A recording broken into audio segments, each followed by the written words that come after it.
Thank you for listening to Depictions Media Radio.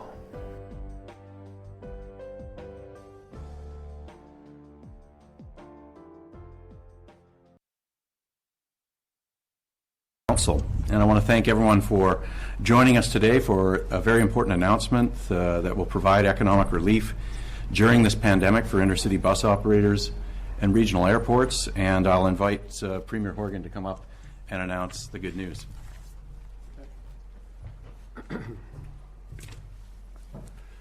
Thanks, Rob, and good afternoon, everyone. I, too, am grateful to be on the traditional territory of the Lekwungen-speaking people, the Esquimalt and Songhees First Nations, joined by Minister of Transportation and Infrastructure, Rob Fleming, John Wilson, the President of and CEO of Wilson's Transport, and many, many other things, but a local here on Vancouver Island, as well as Heather Bell in Vancouver.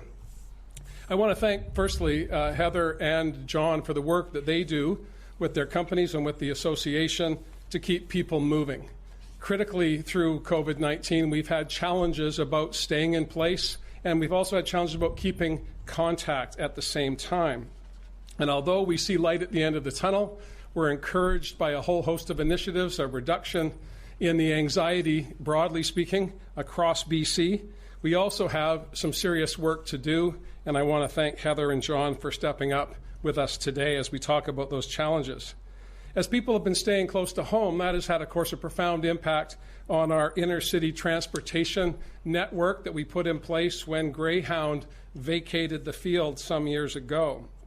And I want to thank Wilson's as well as the others who have been providing transportation alternatives to people living in rural and remote parts of British Columbia. These operators have seen a drastic decline in their revenues as a result of people staying in place, but they've stayed in place themselves. They've hung in for the interest of the people in the region and the interest of British Columbia. The intercity bus operators and regional airports, of course, are particularly hard hit at this time, and they're absolutely resilient in their efforts to stay in place. And, of course, we're going to need them as we come out of the challenges ahead of us. They've been connecting communities, they've been connecting people, and most importantly, they've been moving critical goods and services between communities across British Columbia. And that's why today, Rob and I are very pleased to announce that these essential transportation operators will be getting a little bit of help from the province of British Columbia. With respect to the intercity bus operators, our government is providing $10.7 million in operating grants to help them stay open and operating as we come out of the pandemic into the summer and into the fall. With respect to regional airports that provide medical evacuations and other important essential services to people in rural and remote parts of BC, we're providing $16.5 million in operating grants so we can maintain terminals, runways, and other operations at these critical pieces of infrastructure. In total, $27 million to help these critical operators stay in place. I'm going to ask John to step up and talk about how this will affect his company and intercity travel. And later we'll have Heather have a few words to say about how this will affect airports across British Columbia. But I want to put this in some context. You'll remember that earlier in the pandemic, working with the federal government, we were able to find $1 billion for BC Transit, TransLink, and BC Ferries. Critically important pieces of transportation infrastructure, but not the whole game. Were it not for our regional airports, were it not for the intercity bus services that John and other companies provide, massive parts of British Columbia would have been left without any hope. I want to thank those companies for staying in place, and I'm hopeful that this contribution today will help them get through the next number of months as we build recovery that will keep everyone in mind as we go into the fall and into 2022. So, John, I invite you to say a few words.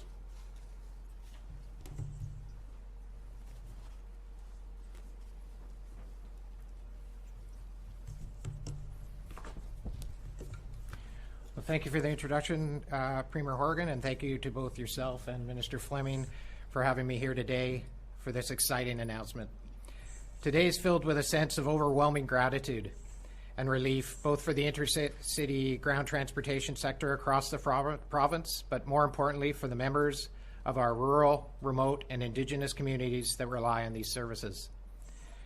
Next week will mark 1 year since our family business, much like many other businesses across British Columbia, had to make some of the most incredibly difficult decisions surrounding our operations due to the growing COVID-19 crisis.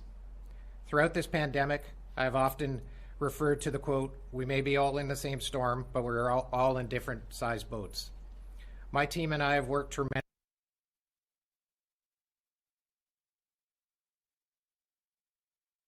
many in the ground transportation sector drowning. Today's grant announcement is the life raft many of us in our industry have been hoping for. The intercity bus sector is one of Canada's oldest, most affordable, and reliable modes of transportation. These privately owned businesses provide an essential, safe mode of transportation, especially for those living in rural areas across the province. At Wilson's, we know how important our services are to Island First Nations and other communities. We also know the devastating effects the loss of a service like ours can have, which is why our announcement in January to suspend service indefinitely was not a decision that was made lightly and has weighed heavily on our team since. With this announcement of this grant, I'm pleased to say that we will be looking at restarting services in the coming weeks to ensure Vancouver Island once again has the connectivity that so many members of the communities need. In closing, I would like to thank each and every one of you that have shown their support to our family and our business during this incredibly difficult time. The support from all over Vancouver Island, British Columbia, and beyond has been heartwarming, and we would not be here where we are today without you. I would also like to thank again Premier Horgan, Minister Fleming, and his team at the Ministry of Transportation and Infrastructure for listening to the people of British Columbia and stepping up to help save these essential services. We look forward to continuing to serve the communities of British Columbia for many more years to come. Thank you.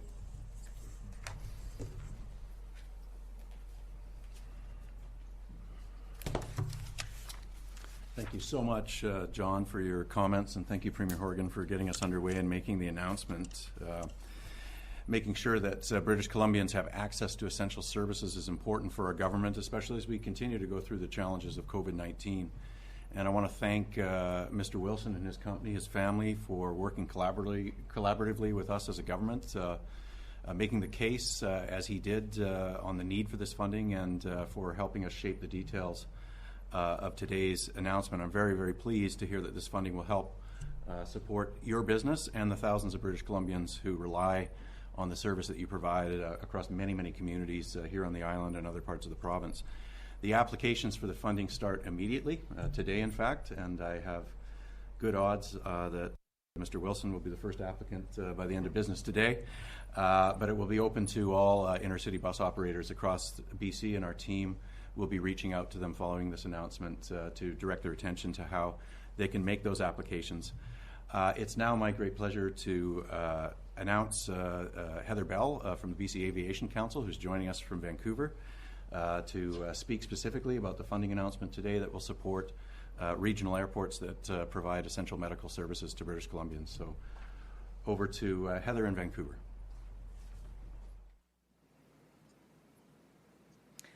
Thank you, Minister Fleming. The British Columbia Aviation Council would like to thank yourself and Premier Horgan on behalf of all of our regional airports for this much-needed support. We know that the aviation industry as a whole has been one of the hardest hit sectors in this pandemic. What many people don't know is that the aviation industry in Canada is funded almost fully in a user pay model. So it doesn't take much imagination to see that with air travel at a near standstill, the revenues in this industry have also hit rock bottom. All the while, high costs for maintaining regulatory and safety standards remain. Prior to the pandemic, this industry was in a 10-year surge. We were seeing situations where we had a fear that we didn't have enough people to fill all the positions in the aviation industry. We were short of pilots, air traffic controllers, airport operations, maintenance engineers. And while we don't believe that is the case right now and is not a fear right now, I think we will see that in the very near future. As Premier Horgan said, we see a light at the end of this tunnel. And I believe when air travel comes back, it's not coming back as a flood, but it's going to come back as a tsunami.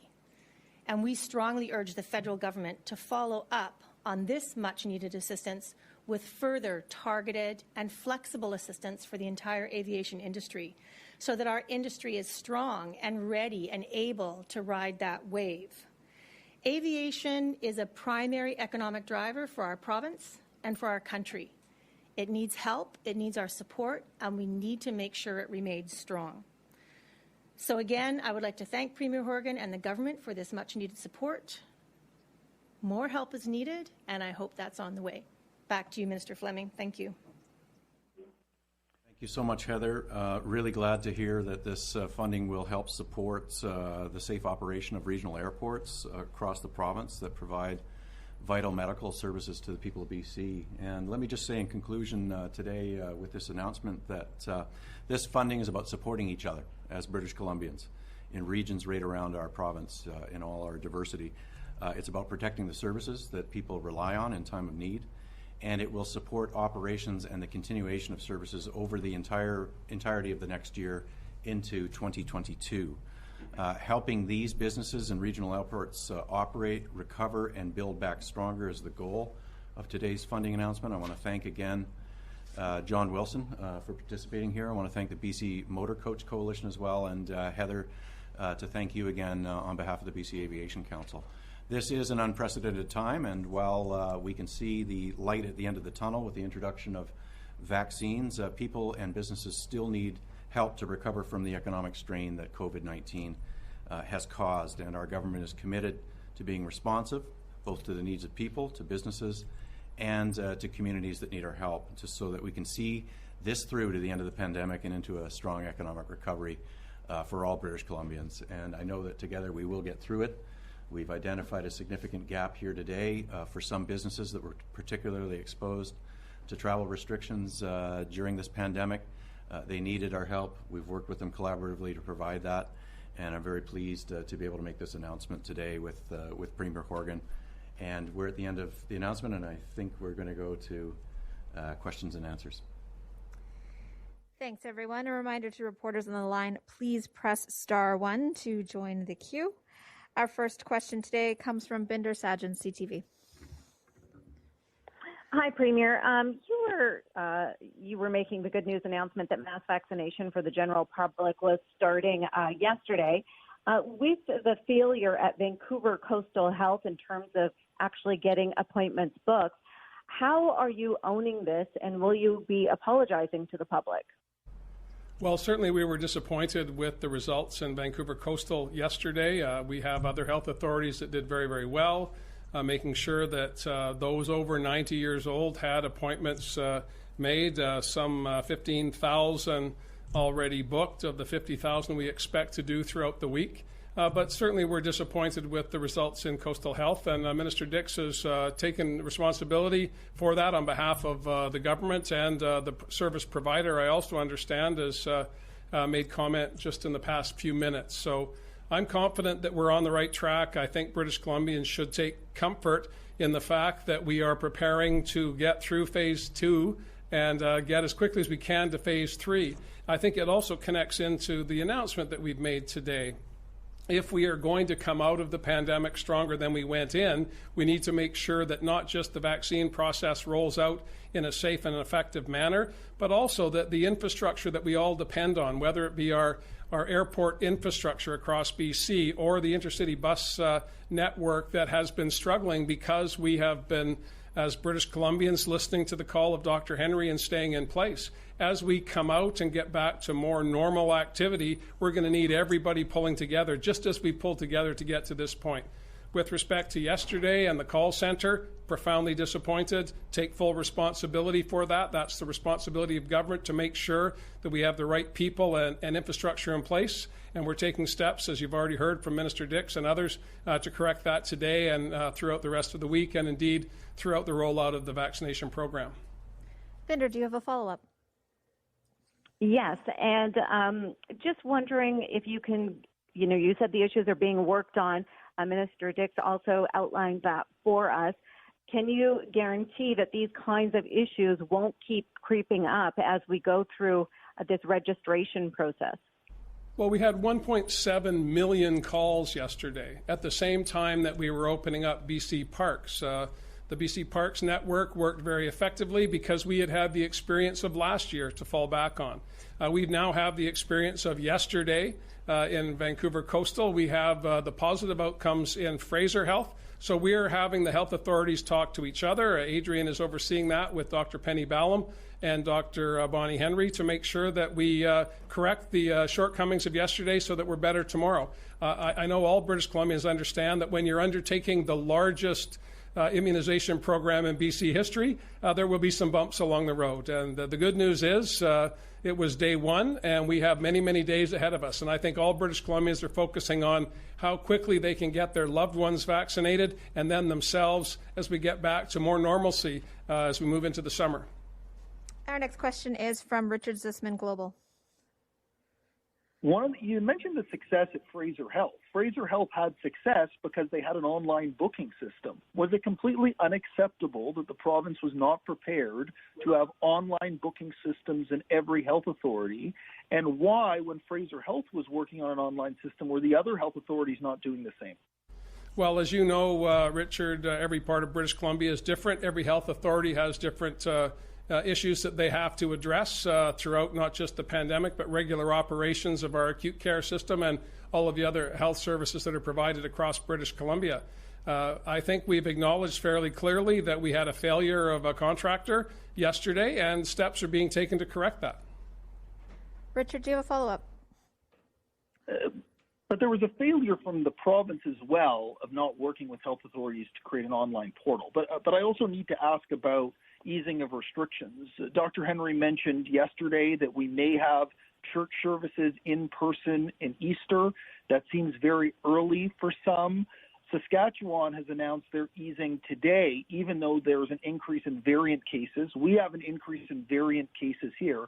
Are we not moving too soon to talk about easing restrictions when we start seeing this spike in variant cases?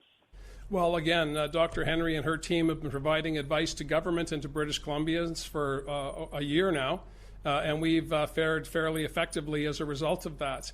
I know that we have established a table for faith leaders, multi-denominational, run by Rabbi Robert Daum through the WASC Center in Vancouver, and we've been working with all denominations from all imaginable faiths on how we can best get back to in-person worship. That process has been months long, and it informs Dr. Henry and informs government on the decisions that we'll make going forward. I believe that the optimism that Dr. Henry has, I share, that by the time we get to the end of this month and into April and the season for many denominations, whether it be Passover, Vaisakhi, Ramadan, or Easter, just to name a few, that people will be looking forward to coming together in small numbers, to be sure, but coming together to acknowledge and recognize. Have applied to design one in-house and they just couldn't get it done in a timely way, or did they try to hire an outside contractor? Is there any indication of what was going on with each individual health authority, and if it's solely on them to get that up and running? Well, I think that would be a better question for Minister Dix, who has been overseeing this from the Ministry of Health. Because they the 57 airports in the grant program, communities around British Columbia, so we're being proactive. We will guide those companies and those airports, which are traditionally or typically municipally owned or nonprofit societies, to walk them through the grant process. The intention is to have all the money out the door that's been announced today, the $27 million, done by March 31st. And the scale of this grant is to sustain operations for companies like Mr. Wilson's and for some of our airports around British Columbia for the next year, so well into the winter and spring of 2022. Scott, do you have a follow-up? Yes, I do. You identified, I believe the Premier said that how critical the Wilson service is to First Nations people and other people in rural communities on Vancouver Island. Is there a way that can be expedited? Because right now they're without a transportation system, and I know Judith Sayers, the president of Chalmers, has expressed concern about especially Indigenous women not having a safe transportation system on the island. Yeah, no, thank you for the follow-up. And as I said, we will flow the money immediately. We're beginning the application period today. We'll work with companies. It's a simple, very efficient grant application process, so companies will be able to take advantage of this almost immediately and make operational plans, those that have suspended or reduced services to resume those services. But I think the point, and the Premier said it well earlier in this press conference, our government has a lot to be proud of. We worked very, very quickly when Greyhound left Western Canada and stopped and suspended their operations entirely. And we worked with private companies like the Wilsons Group to look at the 27 routes that serve inner-city bus-connected rural and remote communities in BC. We also created a brand new entity called BC Bus North, which serves very sparsely populated northern communities. Those operations have been maintained entirely during the pandemic. So we realize that some of the private companies that are operating inner-city bus routes have waited for good signs for business to return, but British Columbians, in honoring the advice of the Provincial Health Office, have not participated in non-essential travel. So it really wasn't possible to rebuild revenues any other way. Companies like the Wilsons Group have tried. They've been responsible companies. They needed our help. We listened. We worked with them to shape this grant program. And it's good news, I think, for all of the inner-city bus operators around the province today. Our next question is from Rob Shaw, Check News. Oh, hi, Minister, and I guess Premier.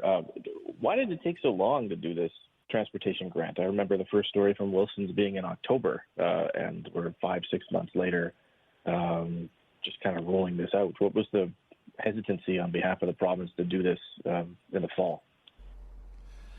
Thank you, Rob. I don't think there was any hesitancy. I think what a lot of companies had hoped for and were beginning to see last July and August, when we didn't have the health restrictions in place that we do today, when people were traveling and participating and sustaining domestic tourism around BC, when non-essential travel, if you like, was permitted, is they began to see some hopes of a recovery. But as we got into the winter months and especially by the turn of this new year, I think companies were beginning to look ahead and understand that there was uncertainty about when they may be able to increase ridership again, what the summer tourism season might look like this summer. Now, there are reasons to be hopeful again. We've created a grant program that will allow companies, in some cases they've seen a 95% ridership decline, to have a grant as we build back ridership levels. This grant is designed for an entire year so that we can give companies a fairly long period of time to recover those opportunities. And it was really a discussion with the Motor Coach Coalition and individual bus operators about how can we best configure a program, create a program out of thin air, if you like, and not for the first time during this pandemic, to help specifically hard-hit businesses that occupy this business space in British Columbia. Rob, do you have a follow-up? Sure, thanks. To the Premier, I guess now that we have transportation companies covered off with aid, regional airports, and there's another redraft of the small business grant program, the sort of remaining sector, one of the remaining sectors you spoke about a couple of weeks ago was the large tourism operators, Butchart Gardens. Haven't heard anything from your government on that. Are they going to have to wait till the budget in mid-April, or what's the latest on what's being considered for them? We're looking at a whole range of options for the larger operators, whether they be large hotel chains or large hotel operations and attractions like Butchart Gardens, which, of course, for Czech viewers is something that is very close to all of our hearts. But these projects we'll be looking at the month of March to see, as we've talked about today, what the future holds for more people showing up. How much will they be needing? How many staff will they be able to bring back to keep the operations going? These are decisions that are made in the private sector based on what they see as the trends. And you heard Heather talk about how vital the airport infrastructure is, not just to our medical health teams to evacuate and to get critical supplies into remote areas, but also to provide tourism opportunities. So all of this stuff is coming together. It will obviously, by budget day, we'll have well established where we're going and working with the operators. I think Rob touched on the biggest difference, I think, between now and any other time in our history is there was not something on the shelf saying, oh, here's your program for when an entire economy disappears. Here's the program to make sure that these businesses can continue going forward. Here's the program you want to implement when you want to vaccinate 5 million people. So we have been creating these initiatives within government for the past 12 months, not just in the transportation sector, not just in the tourism sector, not just for small and medium-sized businesses, but right across the board on the economy side. On the social side and on the delivery of services, we've been doing the same thing. I'm fiercely proud of what the professional public service has done in collaboration with the private sector, in collaboration with communities to get us to this enviable place now where we can look with some hope towards a summer that does not involve constantly talking about restrictions, constantly talking about how COVID-19 has affected our lives. I'm hopeful that as we get to the graduating class of 2021, that they will have something to celebrate when they leave their high school careers and move on to other parts of their adult life. This is what I'm thinking about every day. Has it been challenging to get to this point? Absolutely. But there was not a roadmap. We have been creating this in collaboration with communities and people from the beginning, and I'm quite proud of what we've been able to accomplish together. Next question is from Andrew Duffy, TC. Thank you. Just a quick follow-up to what Rob asked. There's been such a focus on small and medium businesses in terms of their relief packages in the tourism and hospitality industry. Why is that, and why weren't the larger companies looked at until later? Well, as John said in his remarks, we have all been in a storm the likes of which we've never seen before. But not everyone is in the same size boat. Not everyone is in the same set of circumstances. So government has looked almost literally on a case-by-case basis to make sure that we're designing the best possible outcome for a particular sector or a particular industry within or operation within a sector. That's been the challenge, and we have met that challenge on most days. Andrew, do you have a follow-up? I do, just a quick one. I know this is a sort of a one-time program, but is there a mechanism in place? I know we're all trying to be positive and looking at the summer as the possibilities and unicorns and all that kind of stuff, but what if things don't go well? Is there a mechanism in place by which this kind of funding could be topped up? Well, absolutely. Again, from the beginning, last year, we worked to put $10 billion into the provincial economy between budgets, unprecedented. Again, there was no roadmap for that. Some of the programs were taken up on quickly, some were not, and we've had to repurpose, put in different criteria. Those are well covered by the public press. And in this instance, if this is insufficient, we'll revisit it. Nothing is more important than connecting communities. Nothing's more important than making sure people can travel safely. Rob touched upon the Northern Bus Service that was part and parcel of the Highway of Tears and the deaths of Indigenous women along Highway 16. We as a society made a commitment to make sure we were going to protect people to the best of our ability, and that's what this program is about today. How do we get the intercity bus system up and running again in a way that will be profitable for the operators, but also providing that valuable service to people?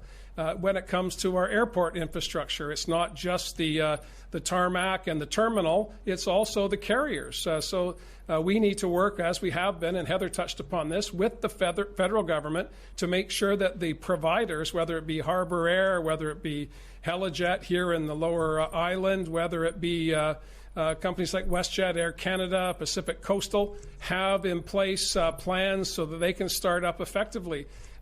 Heather talked about skills shortages that we were contemplating not that long ago.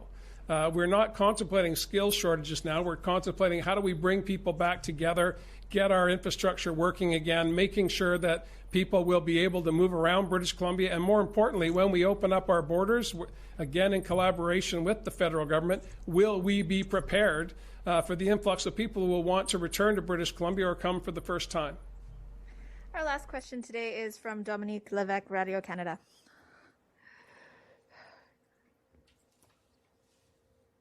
As we look into the summer, British Columbians want to make plan.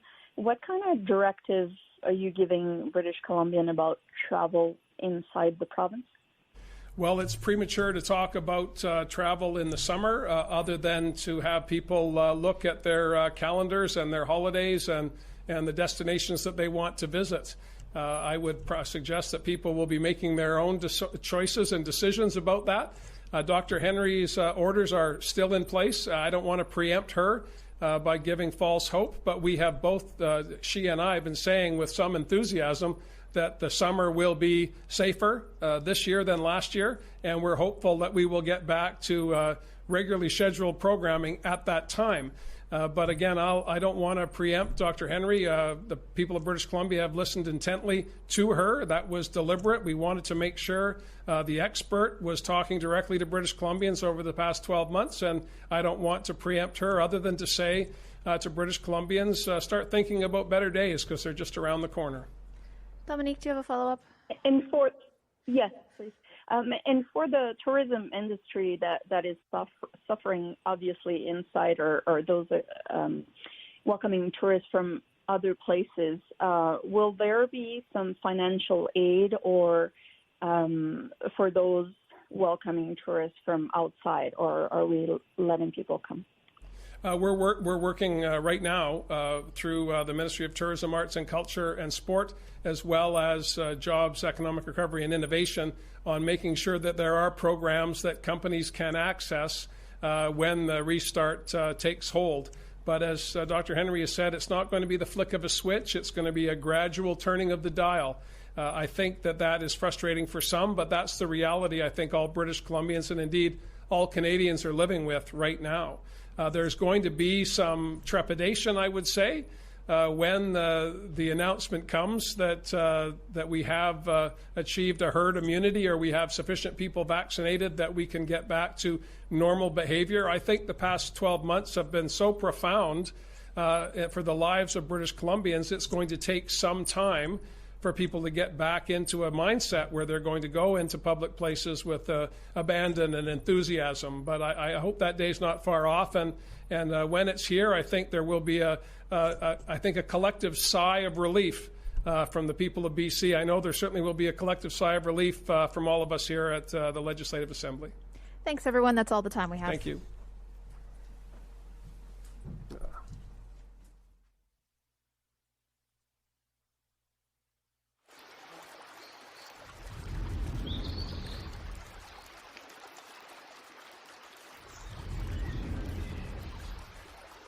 This show has been produced by Depictions Media.